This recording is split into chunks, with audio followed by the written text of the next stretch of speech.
Good, happy Saturday morning, October 26th, 2019.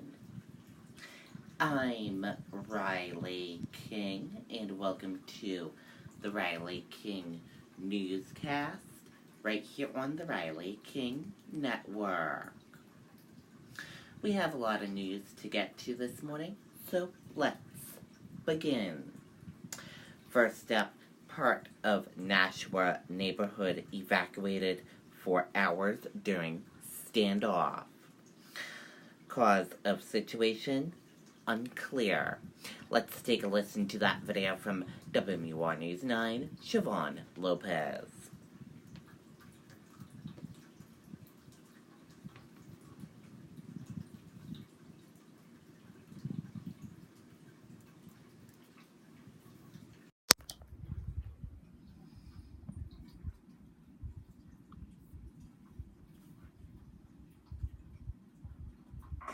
This is the nimble Chevy Trax, the versatile Chevy Equinox, the stylish all-new Chevy Blazer, and the roomy Chevy Traverse with seating for up to 8. The Chevy family of SUVs. No matter what you're looking for in an SUV, Chevy's got you covered. Current qualified competitive lessees can lease this Equinox for around $199 a month, or current GM owners get over $6,000 below MSRP when you purchase. Several rounds of flashbangs ring out in a Nashua neighborhood as SWAT teams attempt to force someone out of a home on Chestnut Street. The standoff continuing on for hours. Neighbors say they first noticed the police presence around noon. I started freaking out. I'm like, oh my God, because the SWAT truck had just pulled up. And I'm like, oh my, this is serious. And they all had their guns pointed. They had the big guns out. The mobile command unit, along with a special operations vehicle, could be seen. Neighbors in the immediate area were told to evacuate, police telling them it was not safe for them to be in their homes. It's kind of scary. Because they, when I saw the SWAT truck coming up, I was like, oh boy, this is big.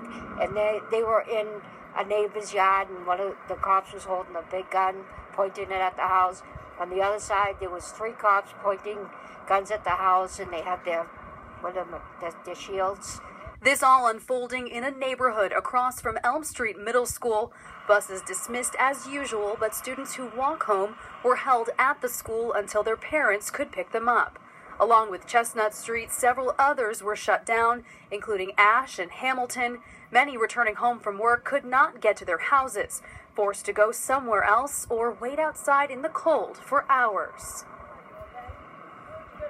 And that remains the situation right now. These people are very frustrated. They've heard no information, no updates about when they might be able to get back home. Many of them have had children out here. They've had to walk to some stores to buy jackets and blankets and try to find some other kind of accommodations for their families. And some of those neighbors who evacuated, they told us that police were telling them as they were leaving their homes that this wasn't safe because some kind of threat was made having to do with maybe an explosion. Now, again, police have not confirmed any details about anything of that nature, but we have seen several utility companies here on scene along with Nashua Fire standing by. That's the latest live here in Nashua tonight. Siobhan Lopez, WMUR News 9. Okay, and there you go on that video and that report.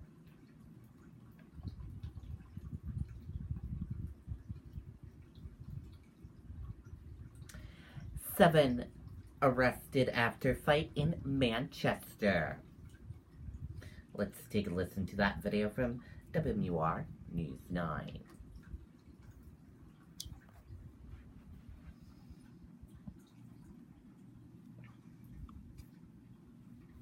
Trying hard to get a better signal on your cell phone? Let signalbooster.com help you. 7 people now charged tonight after a fight in Manchester. Police were called to Lowell Street near Haynes Court at about 5:40 this afternoon. Officers found one person with a superficial stab wound and another had been hit with a baseball bat. Police say the crowd then got disorderly and more officers had to be called in. The 2 people hurt were treated at the hospital, as was an officer who also got hurt. Okay, and there you go on that video and that report.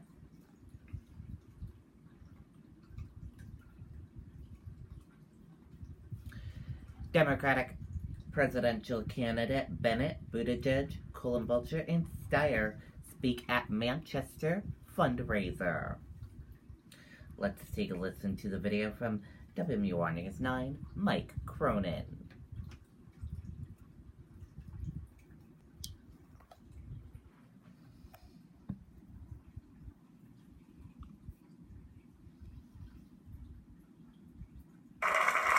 Democrats call it a countdown to victory. 4 presidential candidates at the Puritan Backroom in Manchester. Michael Bennett spoke of building a coalition in Washington. The least we can do is come together in a strategic way and make sure we're in a position to beat this guy this time, make him a one-term president. Amy Klobuchar says Democrats know how to win in the Granite State, and she knows how to win in the Midwest states. To Wisconsin, to Michigan, to Iowa, Ohio, we can win those states. We know we can, and we're going to build a blue wall around those states, and we're going to make Donald Trump pay for it. Tom Steyer called President Trump a criminal and says it's time to fix a broken government. We are going to have the largest, broadest triumph in American history for the Democratic Party next year. We are going to sweep these people away across the board. Pete Buttigieg says New Hampshire has the unique opportunity to make a difference. Take one last look at that reality show, or horror show, or whatever kind of show you want to call it, and you get to pick up the remote and change the channel to something better for America. Outside the event, President Trump supporters held an impeachment protest, calling on Democrats to stop what they say are politically motivated and extreme actions. Granite Staters don't support the impeachment. We don't support the impeachment inquiry. We stand with our president, and we want them to stop the madness. Steyer has stops in New London and North Conway on Saturday. Republican challenger Bill Weld will be in the Granite State on Sunday. In Manchester, Mike Cronin, WMUR News 9. Okay, and there you go on that video and that report.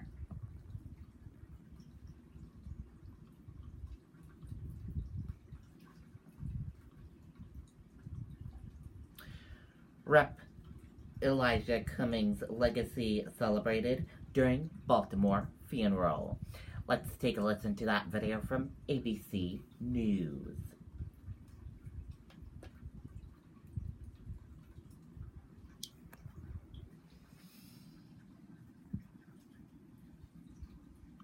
The celebration of the life of Congressman and civil rights leader Elijah Cummings. Former Presidents Obama and Clinton, Secretary Hillary Clinton among those paying tribute, and the Congressman's wife and daughters, and what we didn't know about his final months. Before dawn, they lined up, a community, a nation, there to celebrate the life of civil rights leader and pioneering Congressman Elijah Cummings. In Baltimore, pallbearers carrying the casket. Inside, thousands. Former President Bill Clinton and Secretary Clinton, former Vice President Joe Biden, and former President Obama. Secretary Clinton evoking Congressman Cummings' biblical name, Elijah. Like the prophet, our Elijah could call down fire from heaven.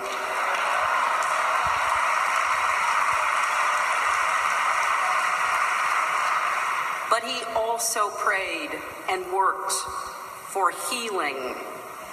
He weathered storms and earthquakes, but never lost his faith. Former President Bill Clinton, too. I love this man.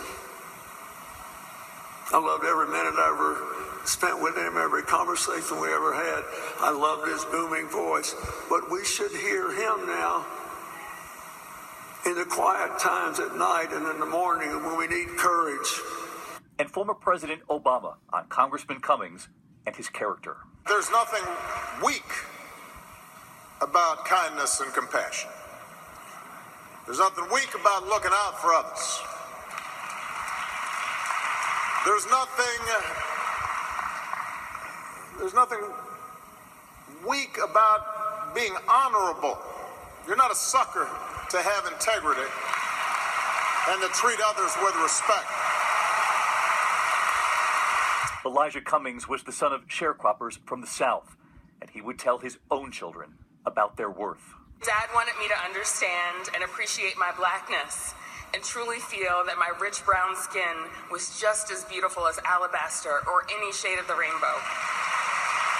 And his wife Maya revealing today what few knew about his final months, his health challenges compounded by the political ones. It got infinitely more difficult in the last months of his life when he sustained personal attacks and attacks on his beloved city. And while he carried himself with grace and dignity in all public forums, it hurt him. And about his health, she called him a walking miracle. He was given 6 months to live more than 25 years ago. And he kept going. He kept fighting. He kept standing. He kept working.